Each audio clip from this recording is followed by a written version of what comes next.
choose to go to the moon in this decade and do the other things, not because they are easy, but because they are hard. Because that goal will serve to organize and measure the best of our energies and skills. Because that challenge is one that we're willing to accept, one we are unwilling to postpone, and one we intend to win.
Welcome to the report from Iron Mountain.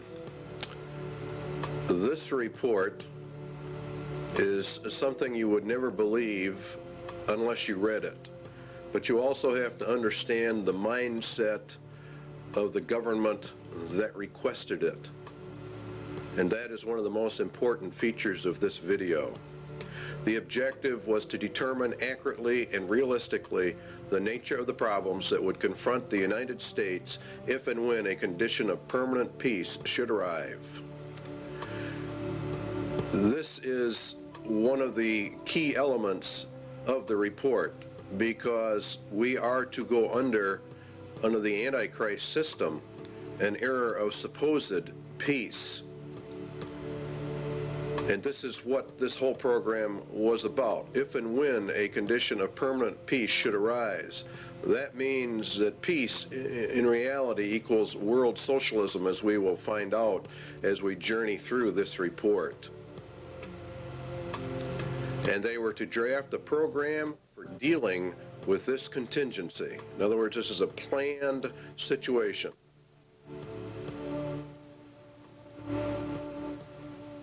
The program equals the agenda, and how do we control the people of America if we move to an era of peace? And not only just America, but the whole world at large.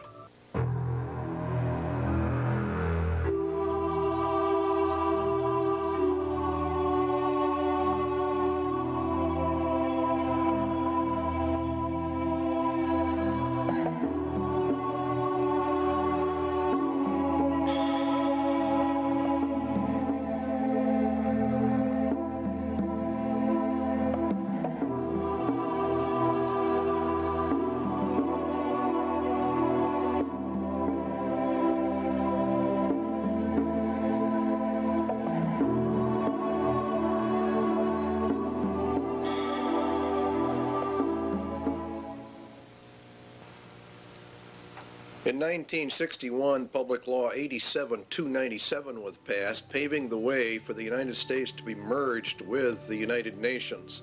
It's a very crucial law in that it disarms the American citizen in violation of the clear intent of the Constitution, which calls for our right to bear arms to maintain our free state. And by the calling for the disarming of all Americans, of course, we lose our free state and we are submerged actually into a slave state. The disarming was to be done by a period of gradual disarmament, and as they were disarming, the United Nations would be built up with a powerful standing army. The evidence suggests a CFR-TC Bilderberg connection, the rich men of the earth, the merchants of Babylon, the killers of the just, according to the Holy Scriptures. The report concerns itself with a globalist agenda, and the conclusions reached have been advanced by these groups. Every one of the conclusions in the Iron Mountain report have been advanced by these groups: Committee of 300, the CFR, TC Bilderbergers, Royal Institute for International Affairs, Tavistock, your Club of Rome, United Nations. It goes on and on. Okay, it began back in 1950, actually. These hearings began to take place in the United States, and the calls for a world government were actually held in 1950. Here's a resolution in Congress that was considered and called for testimony, and it says to provide a true world government through the adoption of a world government constitution. There was a clear intent to place the United States directly under the United Nations and to scrap our Constitution. Universal peace is a prerequisite for the pursuit of that goal, and from the competitive anarchy of nation states, therefore the age of nations must end, and the era of humanity must begin. You will find there's a constant call for the merging of all humanity. Here's a resolution adopted in the United Nations. This is what it says: regulation, limitation, and balanced reduction of all armed forces and all armaments. The all armaments means your weapons that you have in your closet for your own defense. It includes handguns and rifles and all kinds of things. Here's your blueprint for world peace, which was issued also in 1961, concurrently as this move towards putting us under the United Nations. You'll find that as the United States and the Russian military are to be reduced, the UN is consistently brought up to a higher and higher position. The only thing we are left with are internal security forces. Under the Freedom from War, this is a packet issued by the federal government to go along with 87-297. This can only be achieved, the merging and disarmament, through the progressive strengthening of international institutions under the United Nations and by creating a United Nations peace force. See, they want to progressively strengthen the international institutions, all of which come under the United Nations. We are to lose our sovereignty. This can only be achieved through the progressive strengthening. By creating a United Nations peace, which really means police force, to enforce the peace. This is what Daniel said, and by peace the Antichrist shall destroy many. He shall also stand up against the prince of princes, but he shall be broken without hand. And it was given unto him to make war with the saints, and to overcome them, and power was given him over all kindreds, and tongues, and nations. And all that dwell upon the earth shall worship him, whose names are not written in the book of life of the Lamb, slain from the foundation of the world. All right, back to the government report. The disbanding of all national armed forces and a prohibition of their reestablishment in any form whatsoever other than those required to preserve internal order and for contributions to a United Nations peace force. They're to bring the UN up to a point where no state would have the military power to challenge the progressively strengthened U.S. peace force, and all international disputes would be settled according to the agreed principles of international conduct. That's exactly what the Bible says. It was given unto him to make war with the saints and to overcome them, and power was given him over all kindreds, tongues, and nations. No one can make war with this final world entity. If you will study your scriptures out, you will find that the United Nations fulfills every parameter listed for the Antichrist system.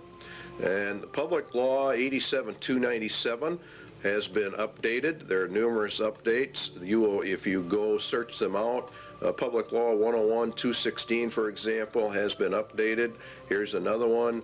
I have today signed H.R. 1495, the Arms Control and Disarmament Amendment Acts of 1989.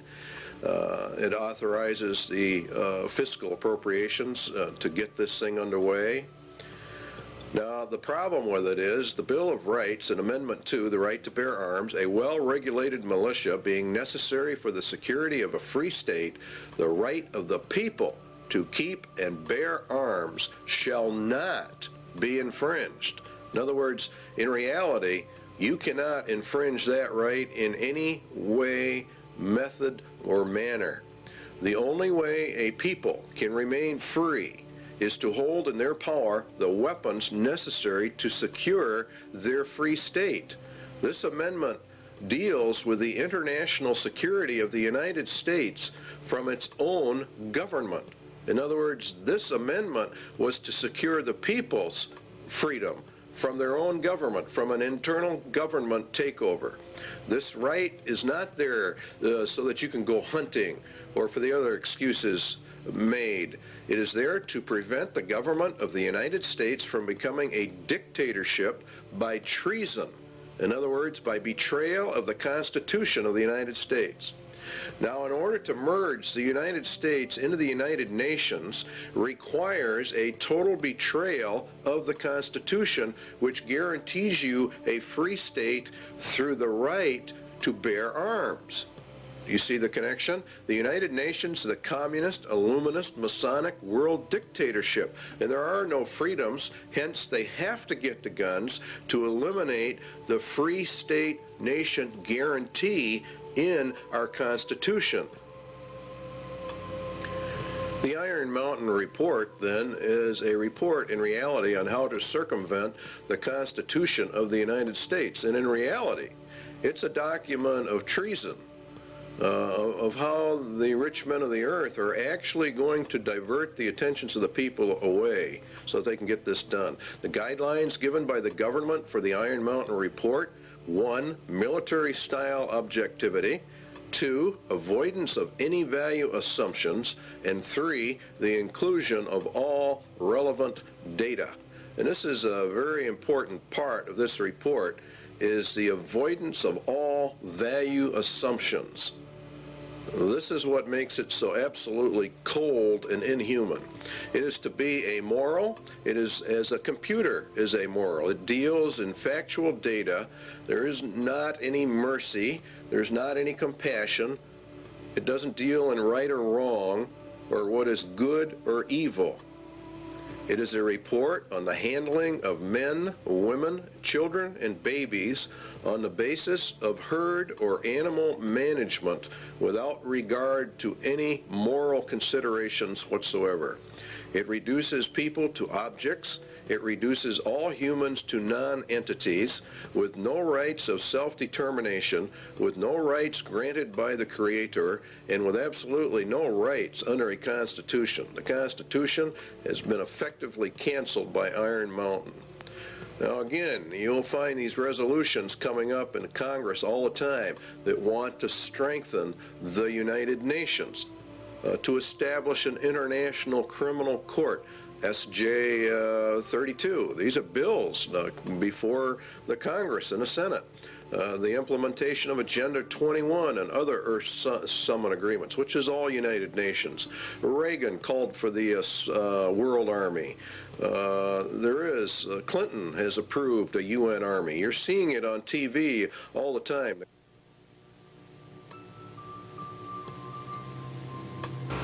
War is required, the glue of the nations, according to the Iron Mountain Report.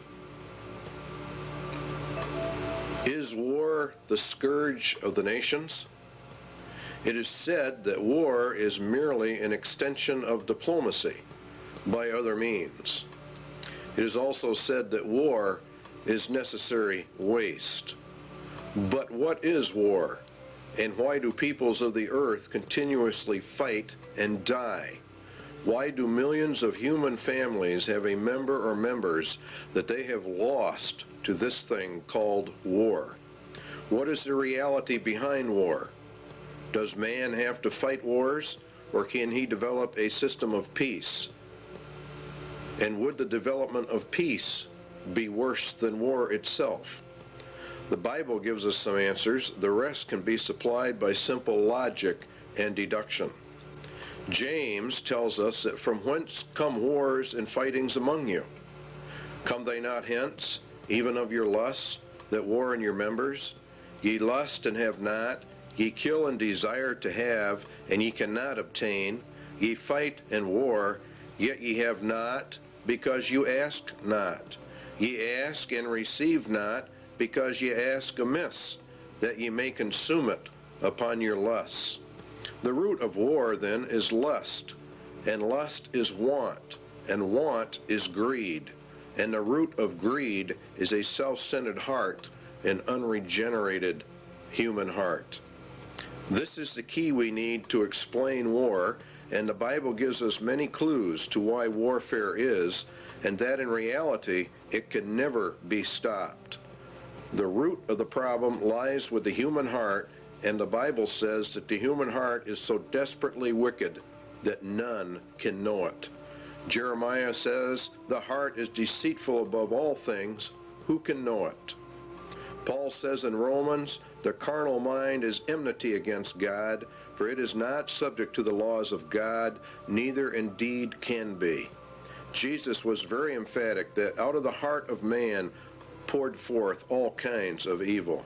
The problem with mankind is then his evil heart. Evil because it is self-centered, and evil because it does not contain true love. The love within that it does have is hurtful or harmful, manipulative, self-centered, and filled with its own desires, according to the Lord. But we obtain other clues as well from the Scriptures as to the true reasons for war, and particularly in our day and age. James says, "Go to now, ye rich men, weep and howl for the miseries that shall come upon you. Your riches are corrupted, and your garments are moth-eaten. Your gold and your silver is cankered. The rust of them shall be a witness against you, and shall eat your flesh as it were fire. Ye have heaped together treasure for the last days. Ye have killed and condemned the just." Now let's run a little logic. Lust is the center of war, lust is greed, and greed is from evil, self-centered hearts. The Bible also says that the love of money is the root of all evil, or the height of all greeds. Lust then is greed, and the ultimate greed is an insane love of money, which brings with it power, which brings with it control over mankind.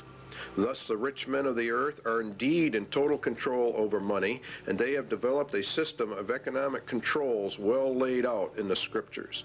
If the rich men of the earth gain control over the planet via their Babylonian economic system, then they are the ones who are only powerful enough and rich enough to wage war, and they are the only ones who can develop the war machines that you are looking at on your television screen. They are the ones who can develop the weapons necessary for modern warfare. Iron Mountain agrees. The very title confirms the Bible. The title says that it is a report on the desirability and feasibility for peace. It was ordered by the rich men of the earth. Therefore, they themselves must be the ones waging the wars, and now they have elected not to wage wars, but have elected to do something else, because warfare is drawing to a close. It will have soon served its purpose. In other words, it is a deliberate effort to bring in another system, for the first system of war has almost accomplished the goals originally intended. Albert Pike was purported to have written a letter in which he outlines 3 world wars. Each had a specific purpose, and each had a goal. The last war, World War III, was to be fought to bring in an era of peace under Lucifer. It was to be fought predominantly between the United States and the Soviet Union, and it would come in an era of seeming peace when it seemed like everything was fine, everything was great. The Bible says that the Antichrist is a man of peace. He rides a white horse and has no war machine. There are no arrows in his bow. He is to usher in a period of peace after great wars. Iron Mountain is about this era of peace. Iron Mountain is a report to aid Antichrist in his rise to power. It is in reality a report from hell.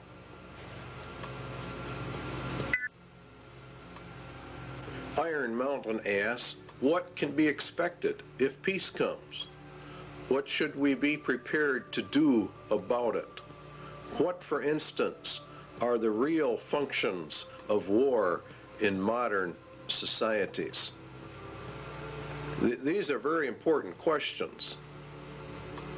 The Soviet Union says the peaceful exploration of outer space is the constructive alternative to the plans aimed at spreading the arms race.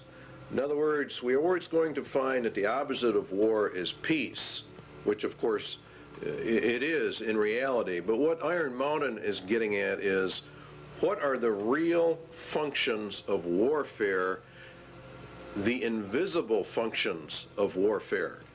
What role do they play in the overall structure of human society?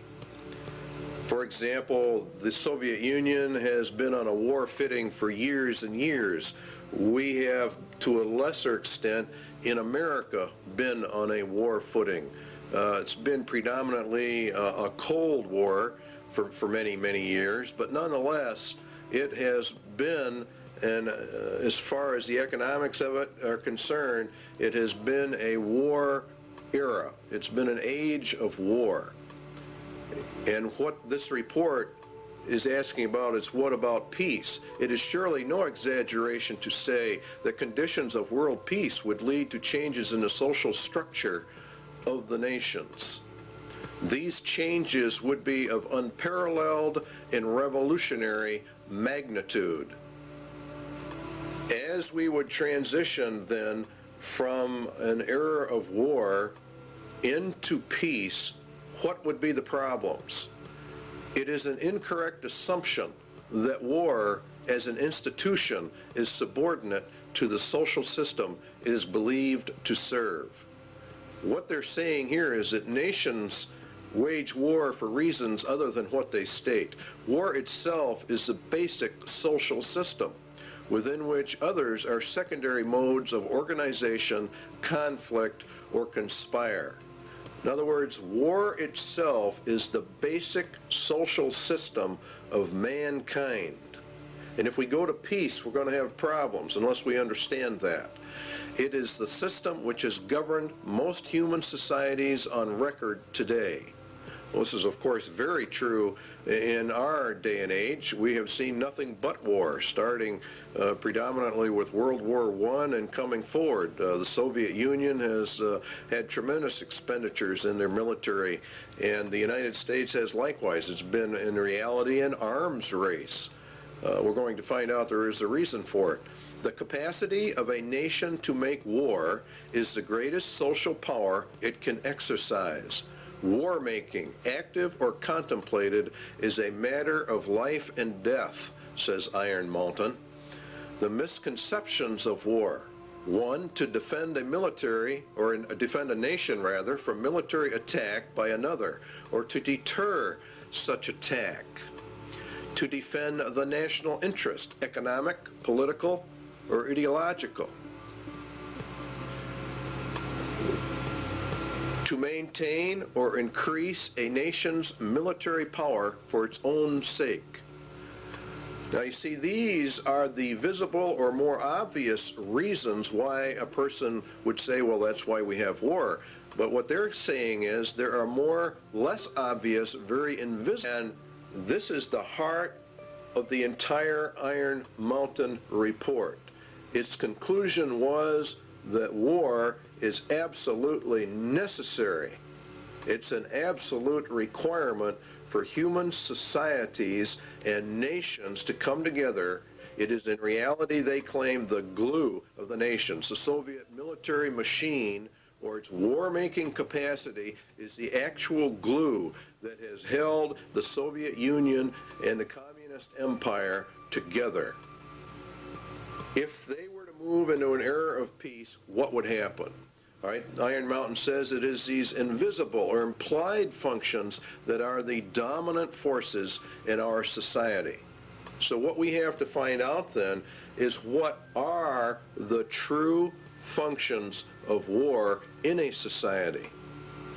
Why, for example, has the Soviet Union and the United States, both of which are controlled by the rich men of the earth, been on a constant war footing, constantly escalating this conflict?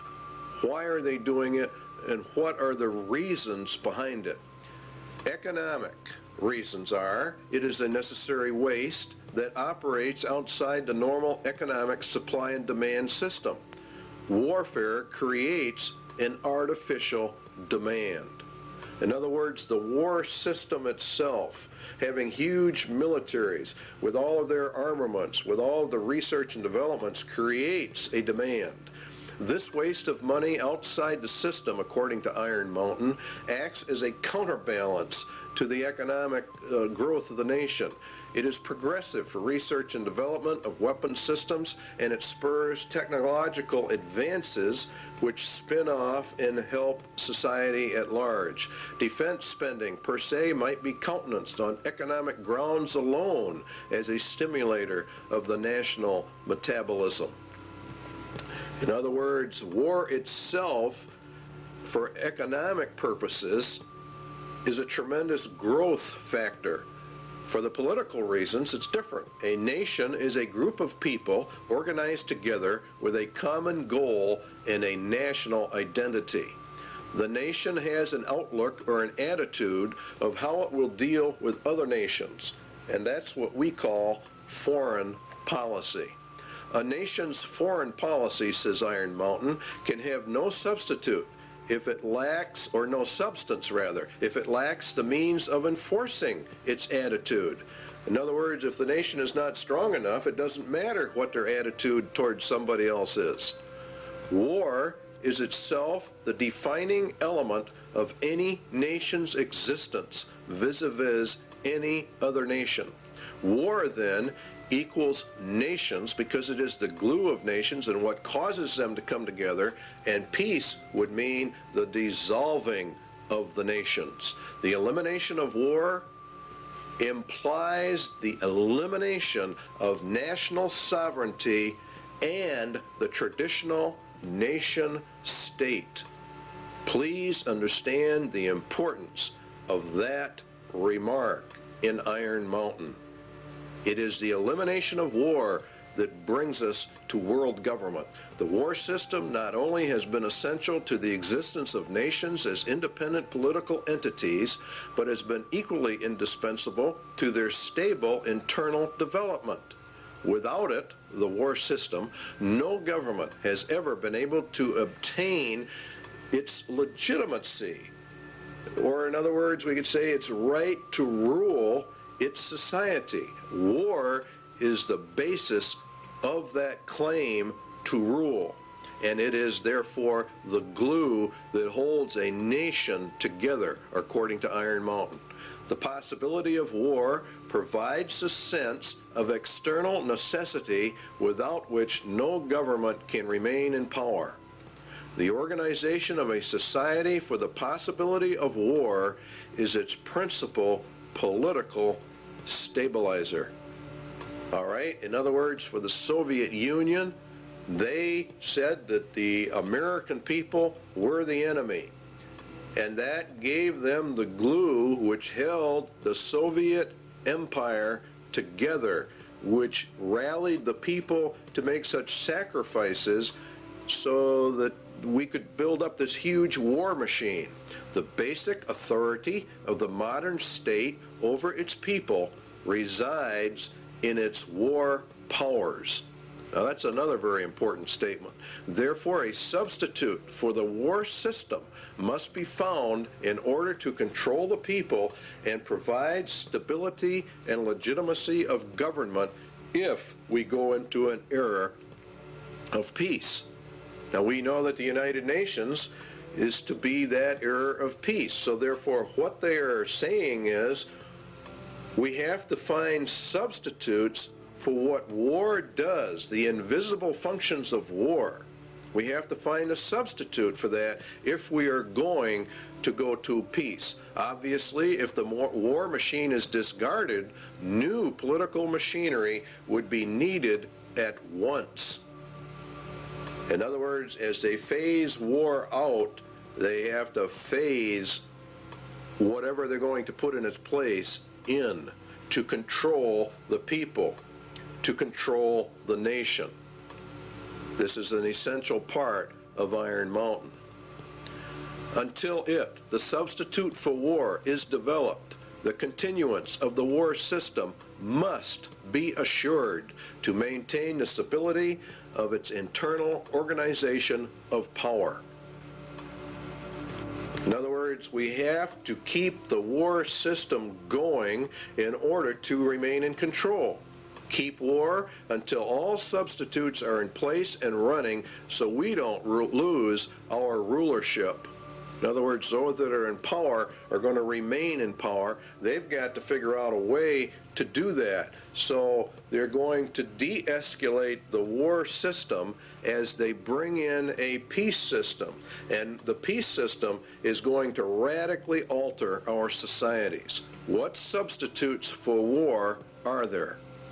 Well, it has to be a universal threat of equal magnitude as that of World War. The immediate loss of life and the immediate thought that blood is going to be shed. It has to be credible, and it must be accepted by the vast majority of the population of any given nation, or in reality, the whole world, if they're going to bring in global peace. Credibility, in fact, says Iron Mountain, lies at the heart of the problem of developing a political substitute for war.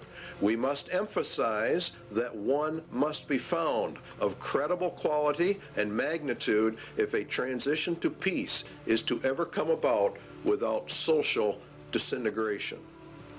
In other words, really what they're saying is a nation would self-destruct without an external threat of some type. It is more probable in our judgment that such a threat will have to be invented rather than developed from some unknown conditions. That means exactly what it says. They're going to invent a system to accomplish this.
An effective political substitute for war would require alternate enemies.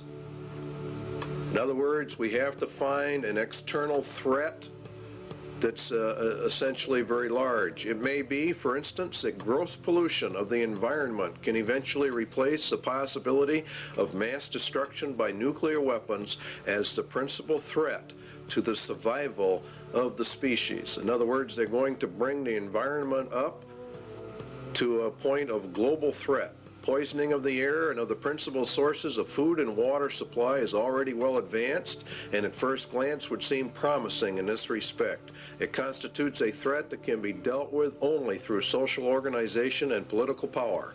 But from present indications, it will be a generation to a generation and a half before environmental pollution will be sufficiently menacing on a global scale to offer a solution as a substitute for war. In other words, we replace the war threat with an environmental threat. Now you know why the environment is on the TVs and the media constantly. A generation is about 30 years, so it'd be about 1991 that this would be brought up to a global scale. It is true that the rate of pollution could be increased selectively for this purpose. In other words, what they're going, you could selectively find areas where you could deliberately increase the pollution to get this threat in motion a little quicker. It is true that the rate of pollution could be increased selectively. In fact, the mere modification of existing programs for the deterrence of pollution could speed up the process enough to make the threat credible much sooner. In other words, let's have the governments drag their feet on pollution controls or the enforcement of pollution controls. And around the world, that's exactly what we have seen, a matter of foot dragging on the areas. One would then perhaps get the concept that this was all deliberate.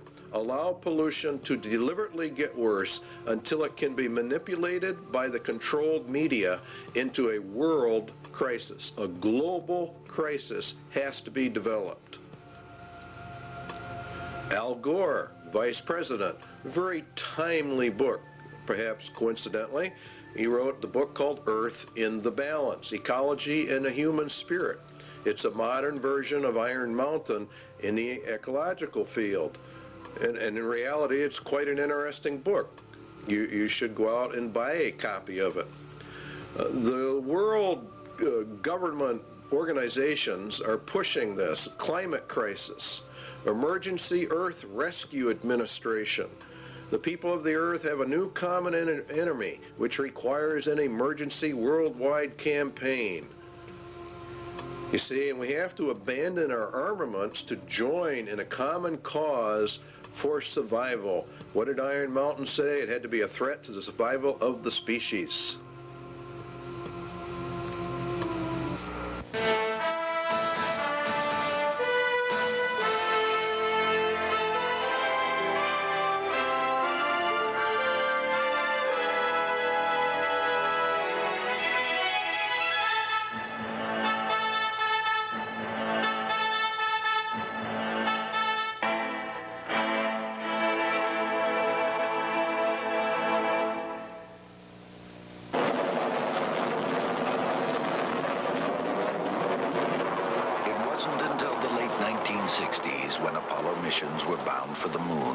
First able to see complete pictures of the Earth.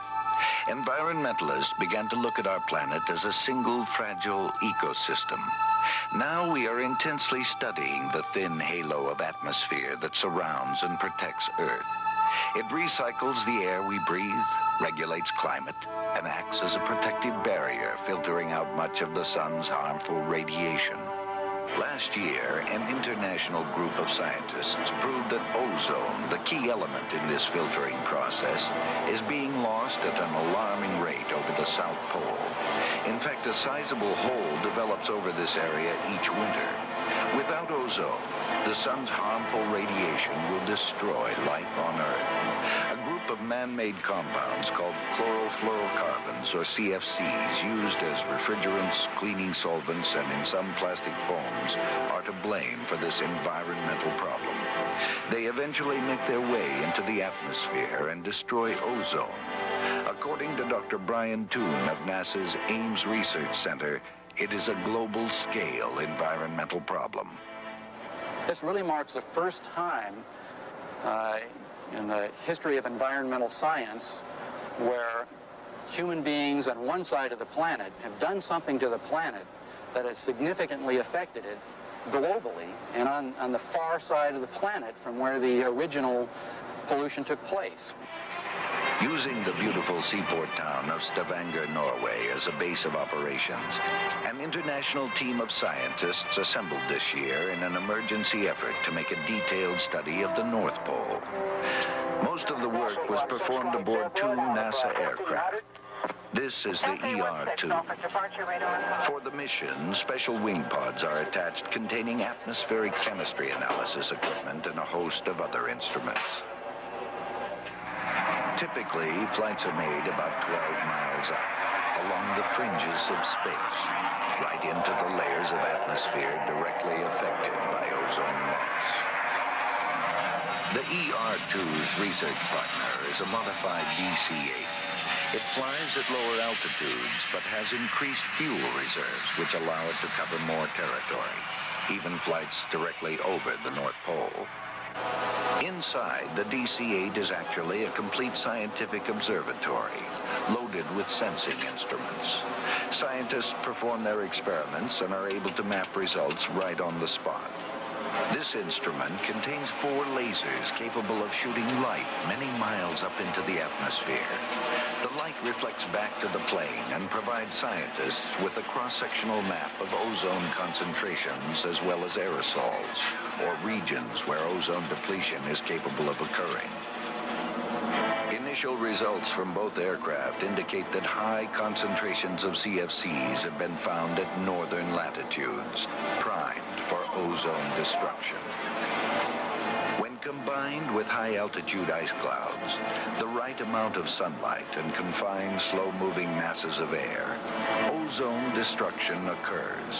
As a result of this airborne mission, scientists were able to confirm the process and predict areas of depletion. International policymakers have met in hopes of limiting the amount of CFC production and recently agreed to phase out its use by the year 2000. Many scientists worry that this may not be soon enough. Again, Dr. Toon. With the ozone problem, for example, when you release fluorocarbons to the environment, it's decades to centuries before those are removed. Researching safe economic replacements for CFCs is a vital part of solving this serious environmental issue. Thanks to the intensive work done in the last few years, we know why ozone depletion exists. It is now up to the world community to take responsibility for the future of our global environment.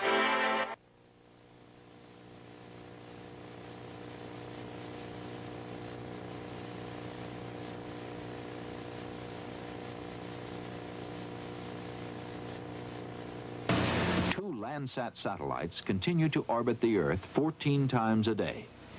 From their 570-mile-high vantage point, they return images like these taken over rich California farmlands. Telltale red images indicate vigorous vegetation growth. The state of California is using Landsat imagery to inventory and map its irrigated cropland. Ecology, the balance of nature, is important to all life. One of the tools we can use to monitor this balance of nature on Earth is the satellite. Satellites can be used to observe our planet from a high vantage point.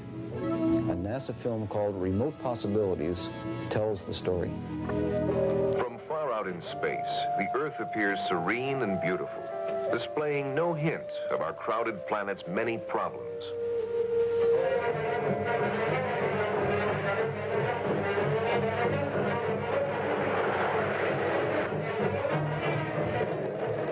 As we have used and changed our planet, we have become aware that in many ways we are exhausting it. Exhausting our food supplies, our sources of energy,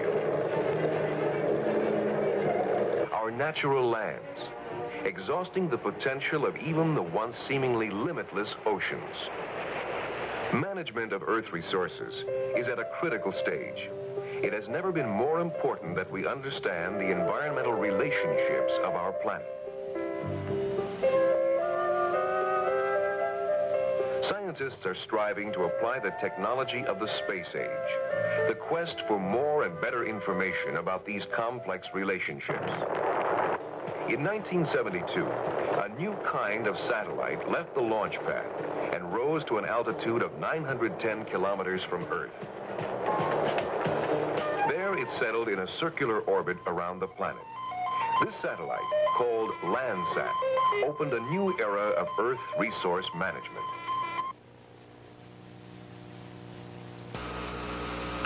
One substitute for war has then been found. The Iron Mountain agenda is being carried out. The objectives of the EcoScan?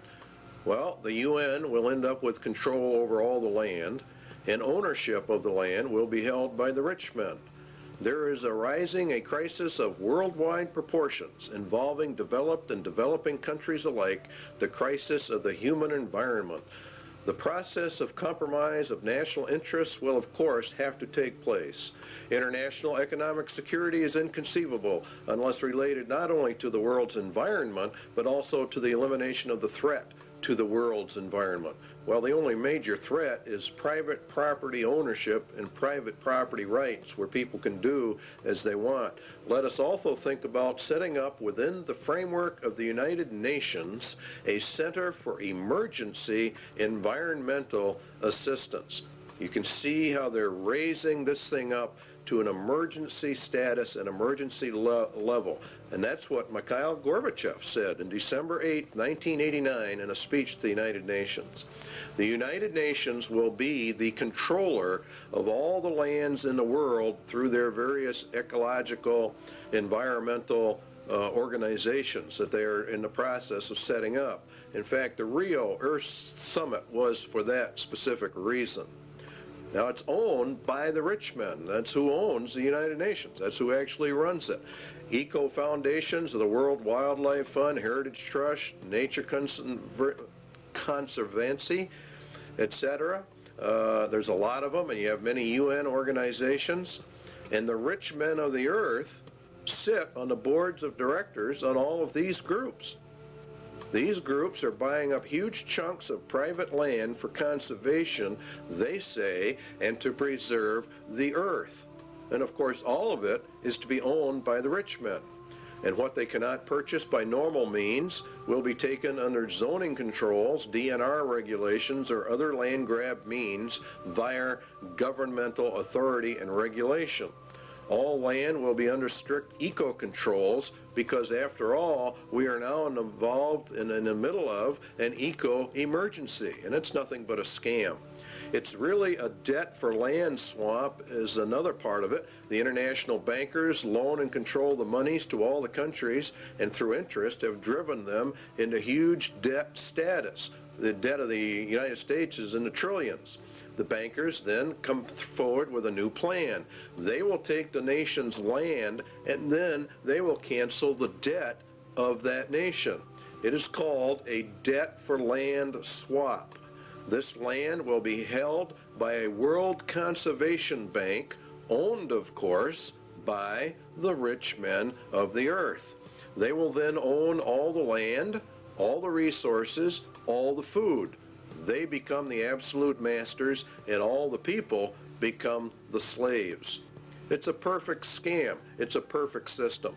Because the eco threat is now global, then obviously it can only be controlled by a global authority. And guess who that is? Why, of course, it's the United Nations. Now, the eco scam is being pushed by every organization that's involved in the environment. Even Time magazine ran an article on the endangered earth. It's being put in all your children's school books, all of their study books, about the crowding of human life, about how we have such an ecological crisis, an environmental crisis, and unless we all do our share, why, the whole world is just going to disintegrate and the entire population of man will be eliminated.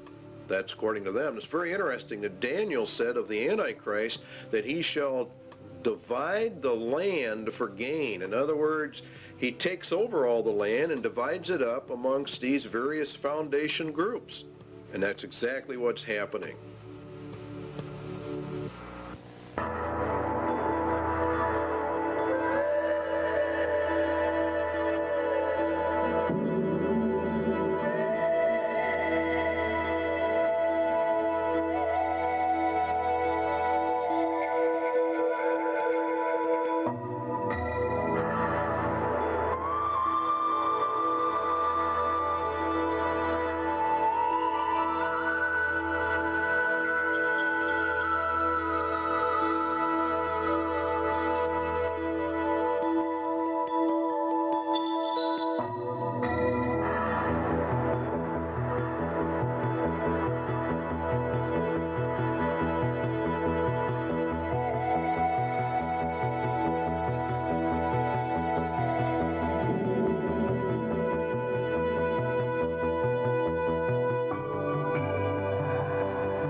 It has been hotly argued that such a menace would offer the last best hope for peace by uniting mankind against the danger of destruction by creatures from other planets or from outer space. Experiments have been proposed to test the credibility of an out-of-the-world invasion threat. It is possible that a few of the more difficult to explain flying saucer incidents are of this nature. The thrust of the second threat is to unite mankind against a common enemy. The escalation of the UFO mystery requires careful media control. The threat must also dovetail into the agenda for a one-world government. Everything that Iron Mountain proposes in all of their substitutes will lead into a one-world government. And that is the whole nature of it. There has been a tremendous amount of interest in UFO activity. Many, many books have been written about it.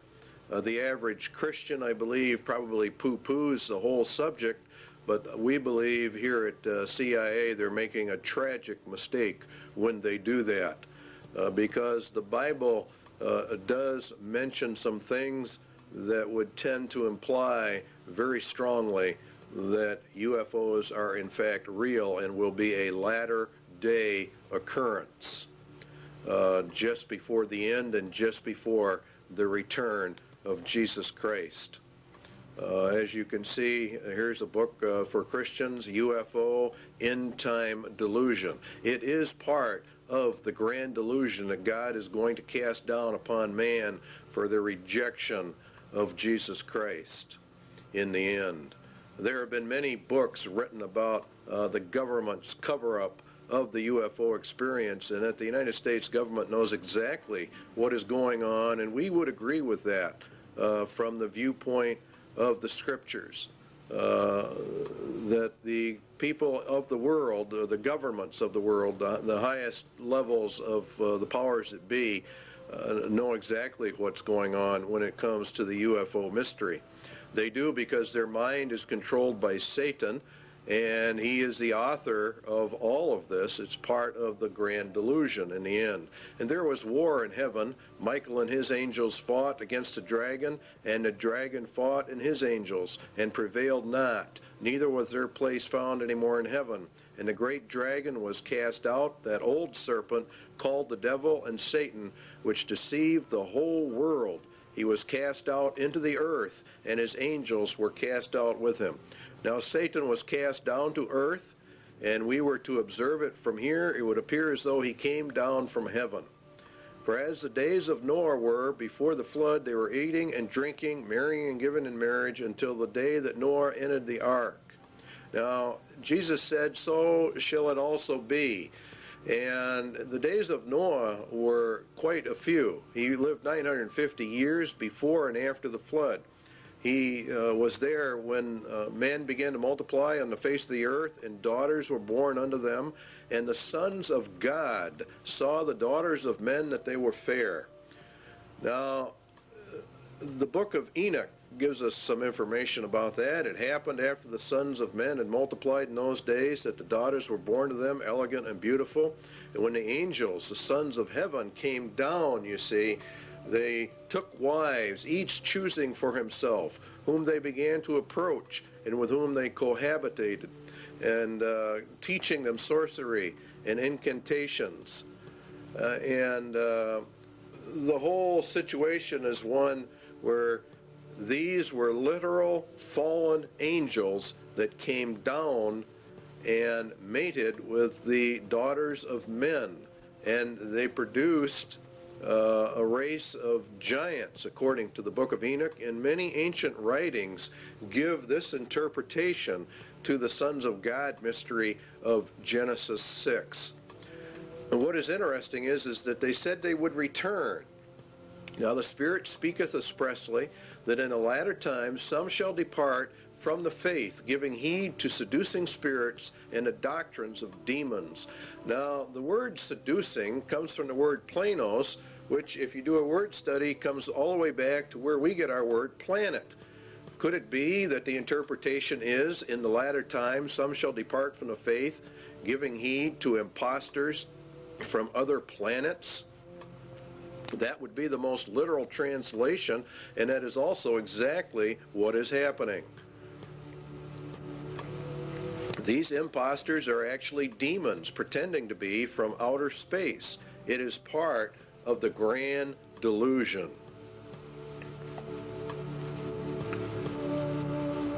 For this cause, God shall send them strong delusion, that they should believe a lie, that they all might be damned who believed not the truth, but had pleasure in unrighteousness.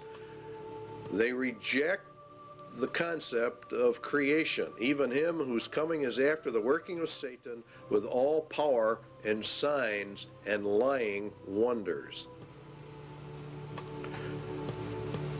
This would result in UFO contacts of the first, second, and third kind as Satan sends his advance guard to prepare man for the grand delusion.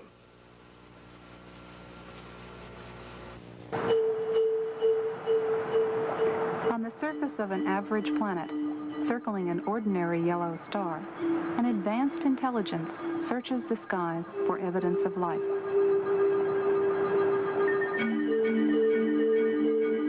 Directed by even higher intelligence, machines with brains of silicon patiently sift through faint shards of radio data for the unmistakable signal that will indicate the first sign of life beyond Earth. Now plans for the most sophisticated SETI search ever focus on the Goldstone Deep Space Communication Complex in California's Mojave Desert. It is the site of tests for a possible future NASA project, one not yet funded. The full-scale NASA system, when operational in the next decade, would be billions of times more powerful than the sum of all previous searches. For Carl Sagan, a proponent of SETI for many years, this technical progress has made the present unique. For the first time, we're mustering substantial, sophisticated, serious scientific searches for extraterrestrial intelligence. There's never been a time like that before. So there is some chance that in the next few decades we will get a signal from some spectacularly distant, spectacularly exotic civilization, and everything on Earth will, as a consequence, change. That is possible.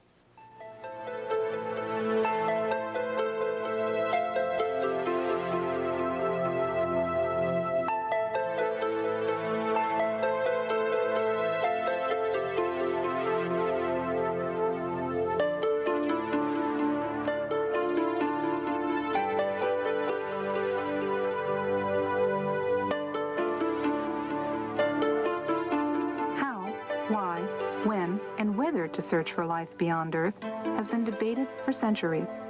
Deciding what sort of signal to look for in the skies is no easy task. NASA's proposed search focuses on radio, a portion of the electromagnetic spectrum where nature produces the least interference for any intelligent signal. The plan is to use existing radio antennas and combine them with advanced computer hardware and software specifically designed for the task. Signal processing equipment suitable for SETI is constantly becoming more powerful and more efficient, but also cheaper and smaller than ever before. SETI pioneer Frank Drake came up with a way to organize our developing knowledge and current ignorance. SETI scientists often use what's called the Drake equation to illuminate the necessary conditions for contact and to provide a rough estimate of the number of other civilizations. The existence of other technical civilizations depends upon astronomy, how planets form, comparative planetology, biochemistry, the role of intelligence in evolution, technology, and the fate of technical civilizations. So SETI becomes a way to test our theories of the origin and evolution of the universe and the place of life within it. There are several keys here that we want to look at as we keep Iron Mountain's report in mind. The two primary keys are that evolution is an accepted fact and ETs are now accepted at the highest levels of government. We believe that the SETI program is camouflage for what is really going on, or the contact reports that have been gotten out from the government under the Freedom of Information Act are in fact cover for the SETI program. But the two, we believe, are going to merge in the end and introduce mankind to the aliens, who are in reality demons and Satan's advanced guard. The movies that have been produced are very important. Satan plants a seed, he waters it, then he sits back and watches it grow, and then he reaps the harvest. And the harvest, of course, is the loss of millions upon millions of men. The Day the Earth Stood Still was produced many years ago, but it's a very, very important film in that it planted the seed. The Day the Earth Stood Still said that war must stop, peace must be enforced, and world government is a requirement to get all of this to happen. The message was very important. E.T., a very, very popular movie, taught us some things as well. It said that reptiles are very cute, that love is the answer, that love heals, but more importantly, that we all evolve in a different manner. You're going to find evolution at the bottom of all of these movies. And Star Wars is another one.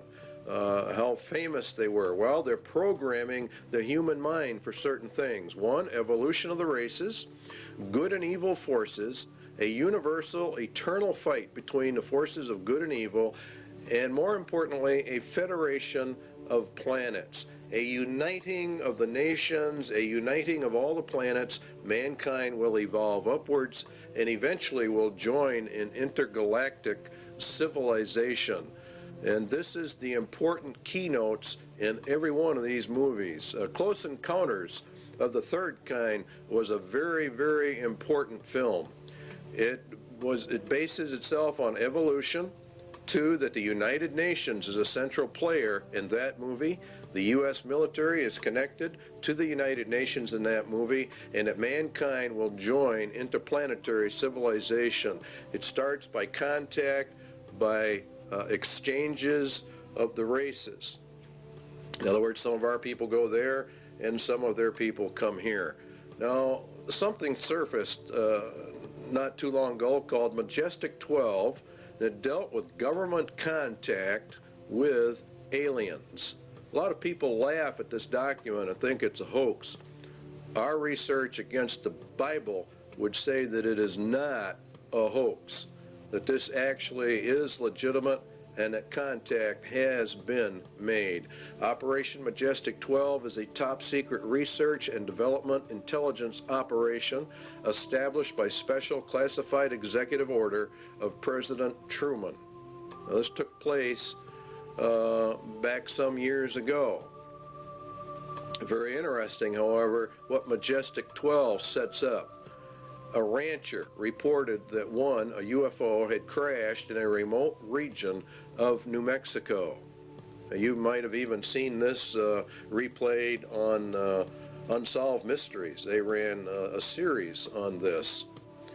A secret operation was begun to assure recovery of the wreckage of this object. Aerial reconnaissance discovered that 4 small human-like beings had ejected from the craft. All 4 were dead. News reporters were given the effective story that the object had been a weather balloon.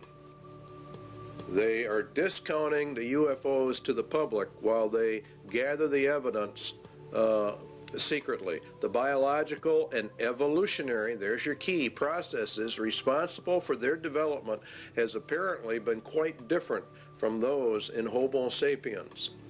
Evolution is then a proven fact insofar as the government is concerned. They have accepted evolution as an established fact. The aliens then did not evolve as we did. This is the very basis of the grand delusion.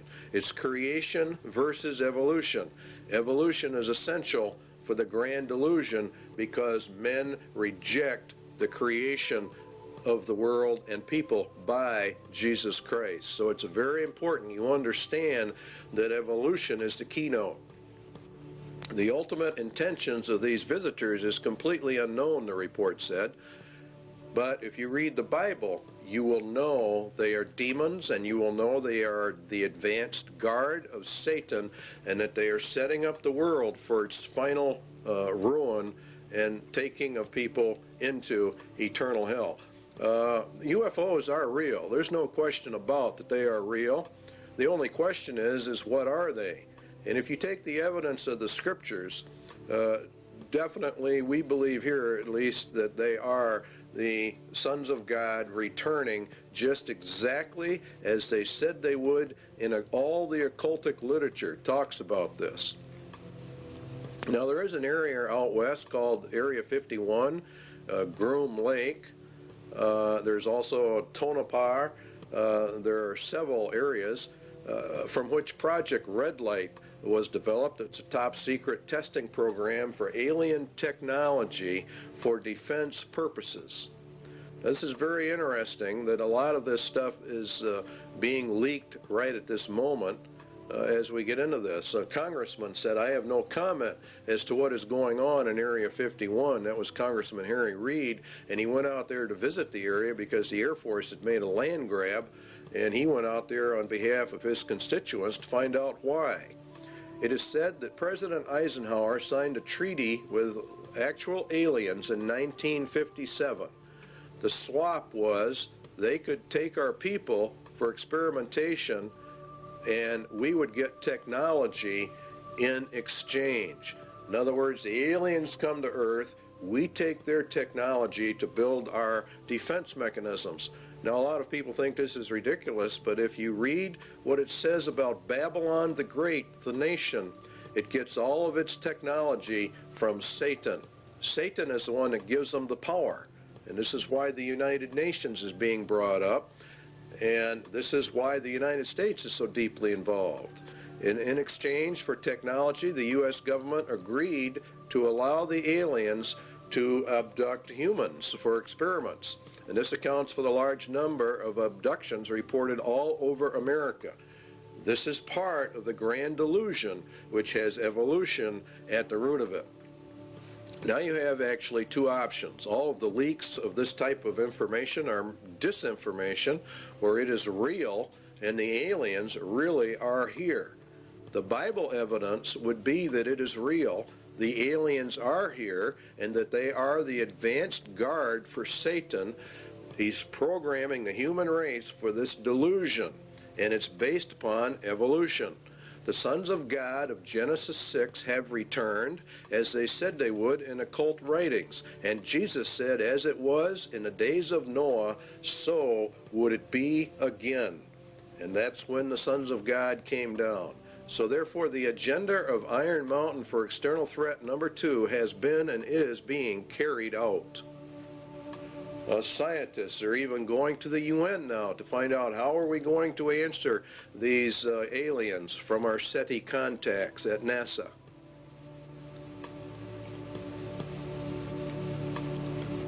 They believe the UN should do all of this. And so you see it elevates the United Nations to power. And this is very important because part of the Iron Mountain agenda.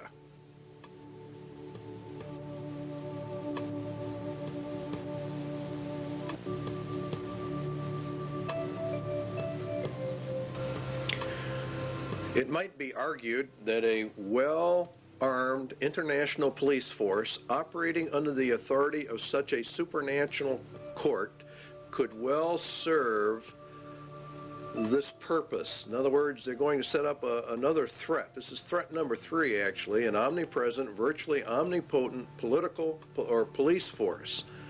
It's an international police force. Because remember, if we go into peace, we have to dissolve the nations, because war is the reason we have nations. All right, so the report then that was issued by the State Department, Freedom from War, and the program was to establish a permanent international peace force within the United Nations. In other words, to deliberately bring it up. The peacekeeping capabilities of the United Nations would be sufficiently strong, and the obligations of all states under such an arrangement sufficiently far-reaching as to assure peace and a just settlement of differences in a disarmed world. They're going to use the United Nations to keep the peace. In other words, a world government, which is exactly what Daniel talked about and Jesus talked about. And it is very deadly. During stage 2, states will develop further the peacekeeping processes of the United Nations to the end that the United Nations can effectively suppress any threat or use of force by anyone, and that would include the American people. It's going to be omnipresent, and it's going to be omnipotent in its ability to handle. And this is what Revelation says, who can make war with the beast? Remember that the U.S. and Russia are to have their internal or militaries turned over to the United Nations in this 3-stage process, and we end up with the UN in total control of the world, a global entity, precisely as Daniel and Revelation talk about. It's and Jeremiah and Isaiah refer to it as, of course, Babylon. And this process, of course, emerges bringing out the United Nations as the final end-time global ruling entity, which the Bible refers to as the apparatus of the Antichrist, or we could say the Antichrist system. And that is why it sits in New York City, the big city. On the wall in the Security Council is a phoenix. That picture you're looking at right there is in reality the phoenix bird, which is to grow up out of the old world order. America is to be patrolled by Russian, Belgian, Irish, and Colombian and Venezuelan troops under this plan. UN troops are already on U.S. soil, and it won't be very long before these sites that you're seeing right here are going to be very commonplace in the United States. And if the American citizens resist, they are simply going to be liquidated according to the Bible. This power will come to pass. They've laid their plans well, and God has ordained it and allowed it, and is allowing it to happen. And so it's, in reality, here in America, it's a judgment against the United States. There are many books written about a United Nations peace force, so this is not anything we're making up. They come in under the UN Charter. And the last part of it, this principle of non-interfering in a nation shall not prejudice the application of enforcement measures under Chapter 7. In other words, the United Nations claims that it doesn't really want to get involved in internal national affairs, but the opposite is in reality the truth. Chapter 7 deals with action with respect to threats of the peace, breaches of the peace, or acts of aggression. And it's the Security Council itself that determines the existence of a threat, breach, or act of aggression. And it can even walk in under the threat, or it's a possibility that we might have problems. And they determine the existence of any threat to the peace. So they can come in, if they choose to, on very fragile grounds, which is exactly what they did in Somalia. Should the Security Council consider that measures provided in 41, which are more economic, I don't know exactly what word to use, but sanctions, I guess, is the best word to cover it. If that doesn't work, if economic sanctions do not work, then they can resort to military powers. And they can use whatever they have to maintain or restore international peace. Now, Psalm 2 says that the kings of the earth set themselves, and the rulers take counsel together against the Lord and against his anointed.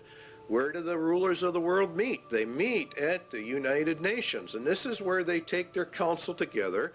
And the United Nations is, according to the Bible, Antichrist anti-God to its very core. It is, in fact, the substitute for God and Christ on planet Earth. They intend to take it for themselves. The fourth beast shall be the fourth kingdom upon earth, which shall be diverse from all kingdoms, and shall devour the whole earth, and shall tread it down, and shall break it in pieces. And the 10 horns out of this kingdom are 10 kings. Now, it's a diverse kingdom. The United Nations is not a kingdom, and it's not a nation. It exists solely by treaty power, by an arrangement of nations itself. Excuse me.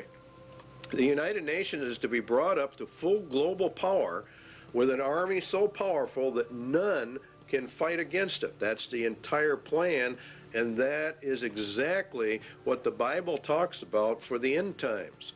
It will also break into pieces the entire world, and that's done under Article 52, which deals with regionalism, which is in fact breaking the world into pieces. And this is how they do it.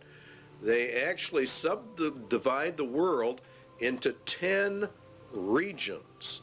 That came out of the Club of Rome, and here are the regions on the TV screen. Region 1, of course, is North America, and it's Region 1 by virtue of the fact that North America, and particularly the United States, is the primary power behind the United Nations, enabling this to happen.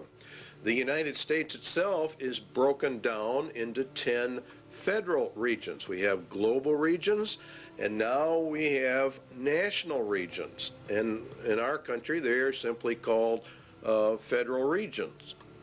And we're moving, in effect, from elected officials to appointed officials to non-elected bureaucrats who are appointed. Now, each region has different states in it, and the number of states varies with each particular region. Then each state is subdivided up into its particular regions. Many times it falls along county lines, many times it doesn't. Overlapping all of it is, of course, grids that keep getting smaller and smaller, which is the reason why thousands or millions, actually, of Americans are getting address changes. They're going under the United Nations grid system, which divides the world into tiny pieces, which is exactly what Daniel said. They can get it right down to your house number. In fact, they can get it down to about 10 square yards of turf.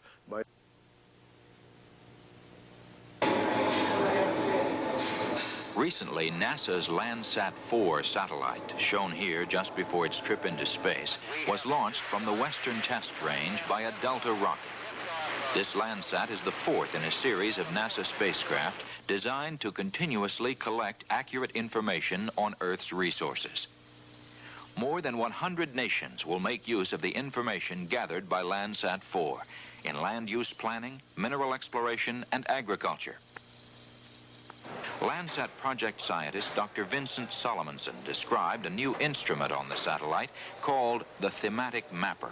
In urban planning, the thematic mapper will be very effective.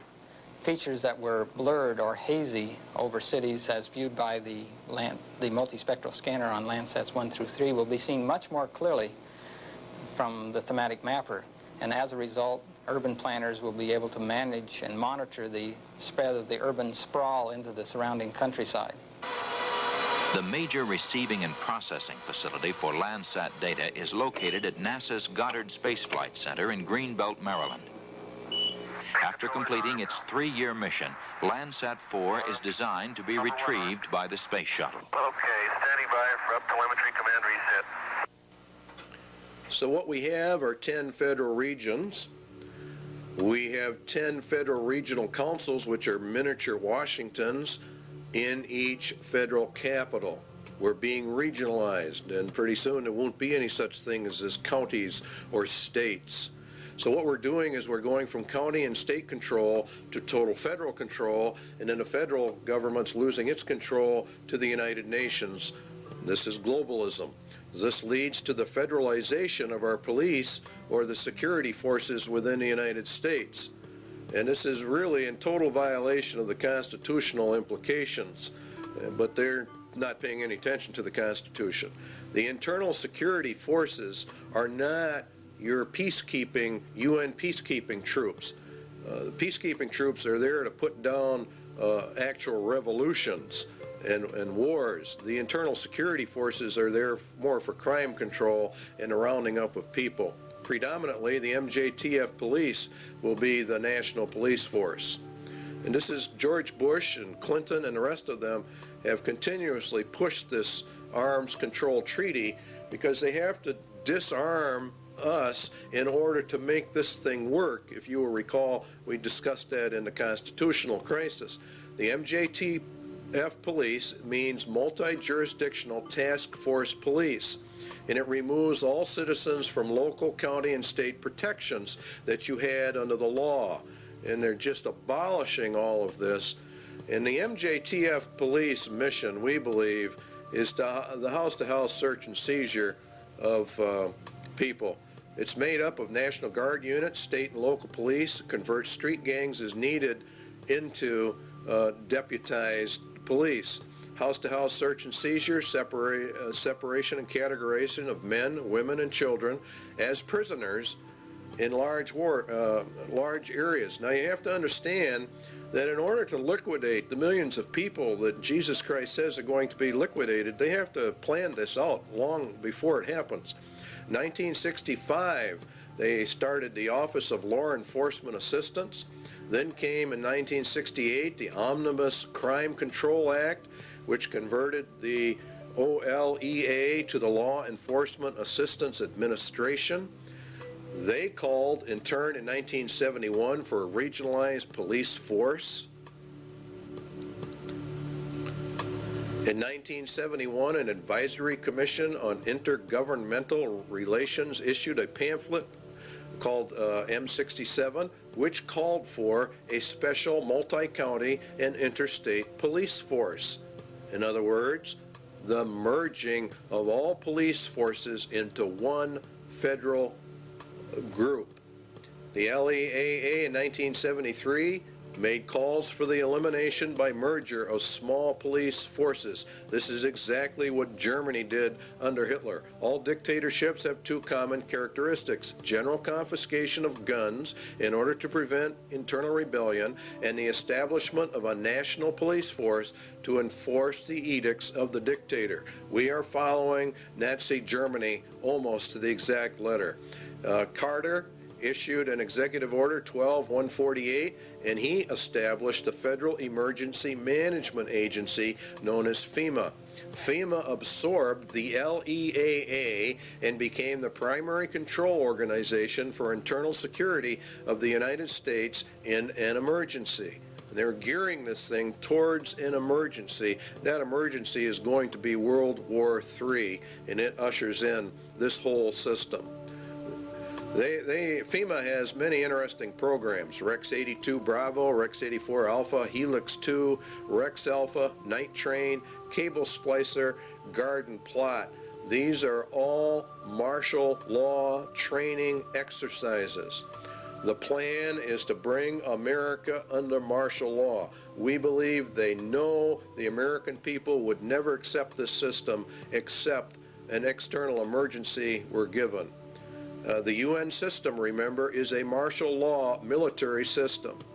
Under the executive orders of FEMA, mandatory registration of all people, including babies and children in the United States, at the United States Post Office. They have boxes in them. We already know about it. They're marked for emergency use only.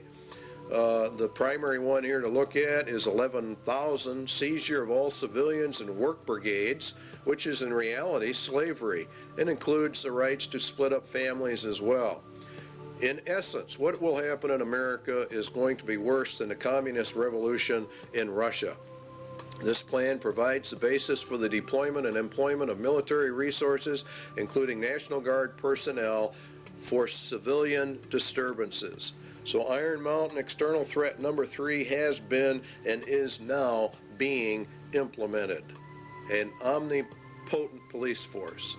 Next on the list is the space program as an economic substitute for war.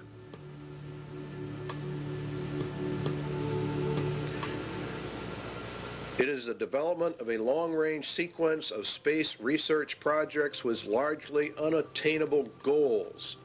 It's a nearest modern equivalent yet devised to pyramid building and similar ritualistic enterprises of ancient societies. We choose to go to the moon in this decade and do the other things, not because they are easy, but because they are hard.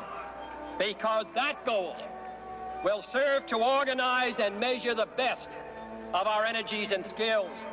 Because that challenge is one that we're willing to accept, one we are unwilling to postpone, and one we intend to win, and the others too.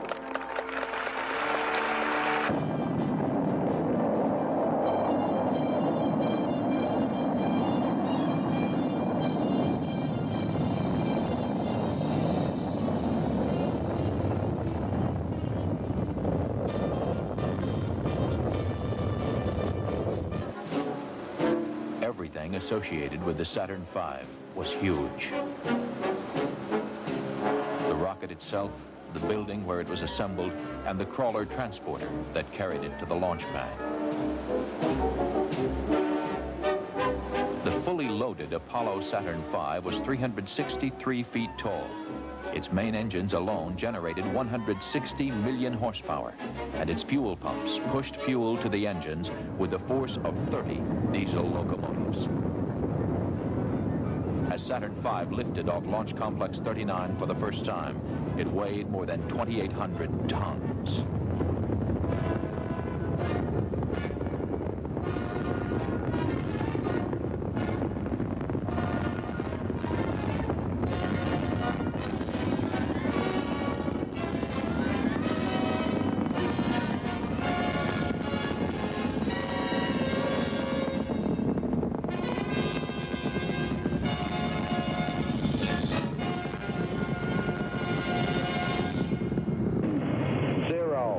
Engine running. Liftoff. We have a liftoff. 32 minutes past the hour. Liftoff on Apollo 11. Tower cleared. We got a roll program. Neil Armstrong reporting the roll and pitch program, which puts Apollo 11 on a proper heading.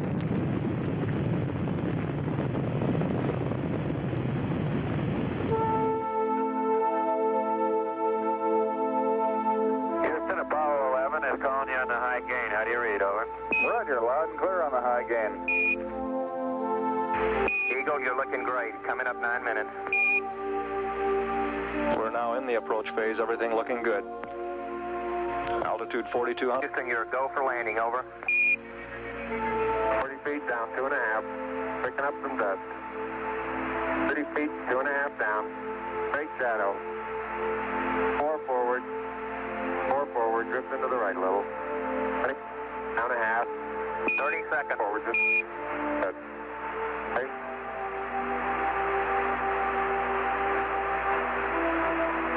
Contact light. Tranquility Base here. The Eagle has landed. That's one small step for man, one giant leap for mankind. Across the country and around the world, the Apollo 11 crew were welcomed back as heroes.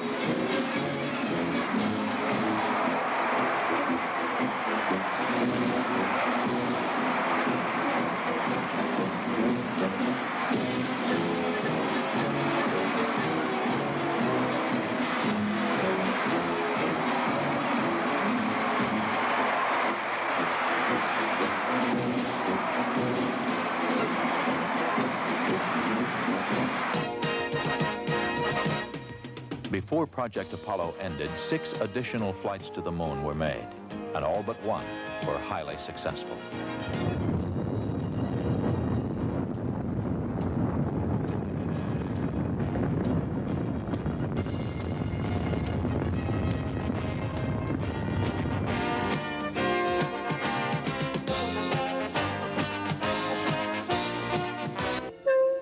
Then ASTP, Apollo-Soyuz Test Project, a joint endeavor between the Soviet Union and the United States. the mission called for a mutual docking and crew exchange to develop the necessary equipment for international space rescues.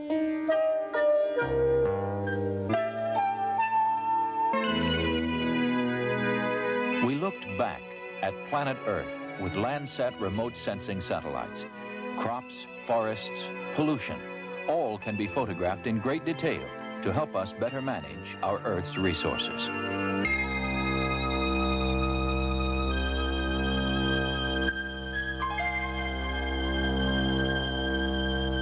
As of now, 2/3 of the planets in our solar system have been explored, and by the end of this decade, we will have explored most of the rest, including Uranus and Neptune. Space Shuttle 5, the first operational flight. 2 commercial communications satellites were hauled into orbit, one for satellite business systems and one for Telesat of Canada. Their deployment was a complete success. Did you get it? You don't have it, obviously. I got it. Space Shuttle 6 was the second operational mission, and Flight 1 for Challenger, this country's newest spacecraft.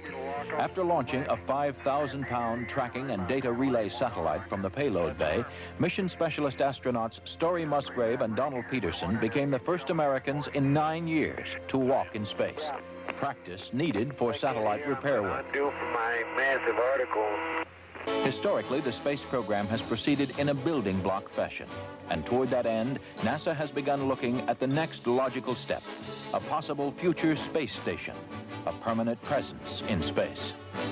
The station would serve as a scientific and technological laboratory, as well as an operations base from which satellites could be serviced and large structures assembled. One of the highest priorities is to develop a clear understanding of a station's proper role in the total space program, so that if and when it is proposed for development, the station will be a truly significant national asset, one that would ensure continued American preeminence in space. The space program in general and the shuttle program in particular have gone a long way to help our country recapture its spirit of vitality and confidence. The pioneer spirit still flourishes in America.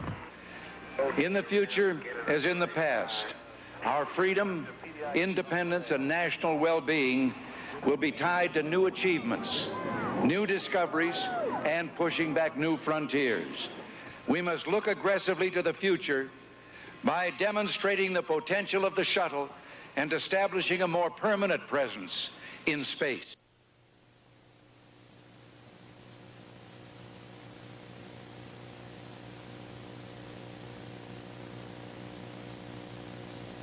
Even when ratified, the INF Treaty will not totally eliminate the nuclear threat to Eurasia. The vast nuclear arsenal possessed by the USSR and the variety of delivery systems available still present a significant threat.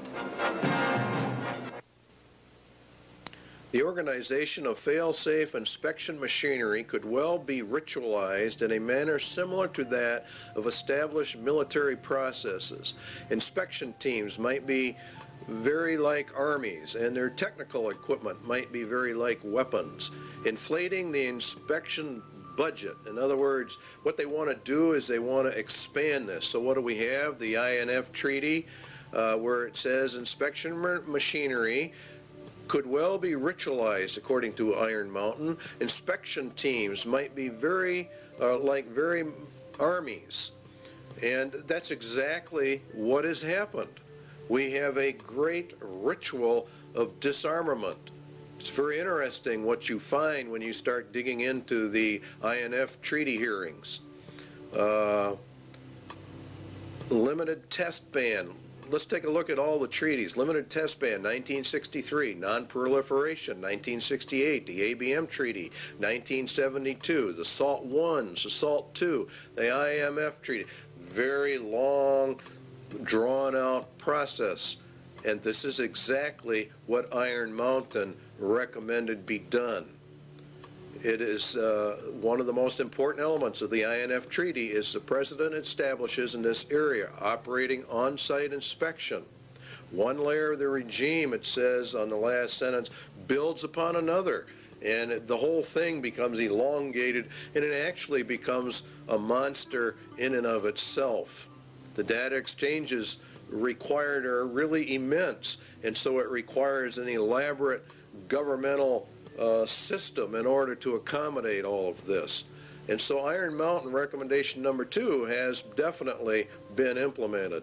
The second one is the universal health care was a recommendation of Iron Mountain.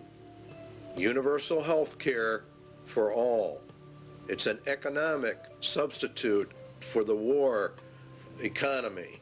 It's very interesting how all of this works. Health. Drastic expansion of medical research, education, and training facilities, hospital and clinic construction, the general objective of complete government guaranteed health care for all. That's exactly what Clinton has introduced to the American people.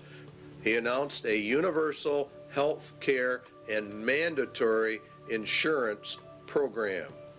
And so they're putting everything in place exactly as Iron Mountain told them to do. It's universal, and you cannot exempt yourself from it, and it is causing a lot of trouble around the nation. But the arguments are not going to be on that basis. What is going to happen is we're going to be issued eventually a global identification card, and that is the purpose of this whole thing. The medical card has only one purpose. That's to get the foot in the door for the MARC system. Iron Mountain's third recommendation is being implemented.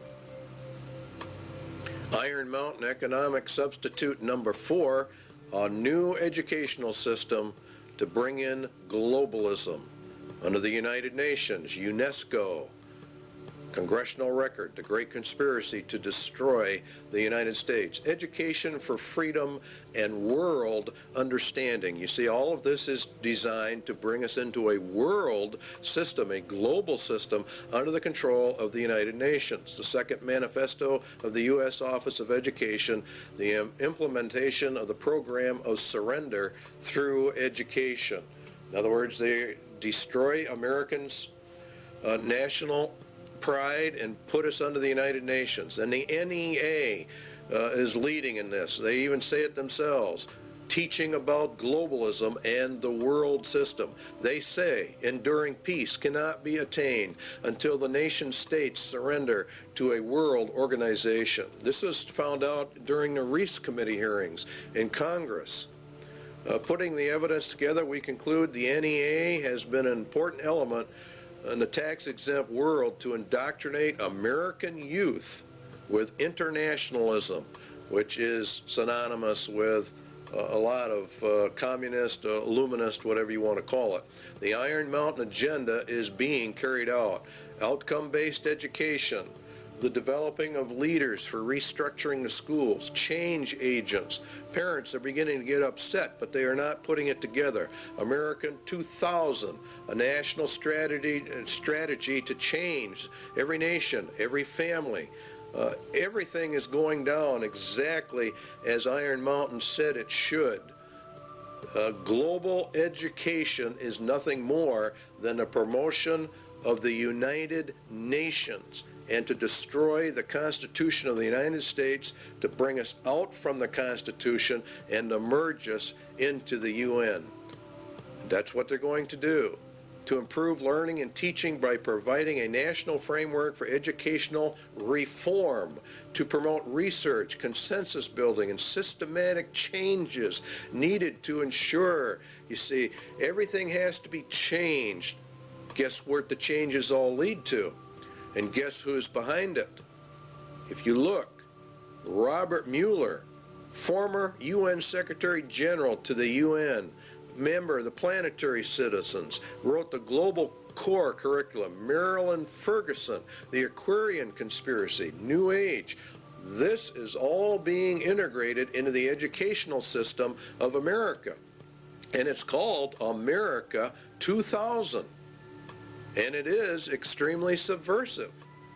The national and international power play for education. It's going to go through because God has decreed it will go through. And UNESCO is behind it. Gorbachev, we parted with the old world, rejecting it once and for all. We are moving towards a new world, the world of communism. We shall never depart from it.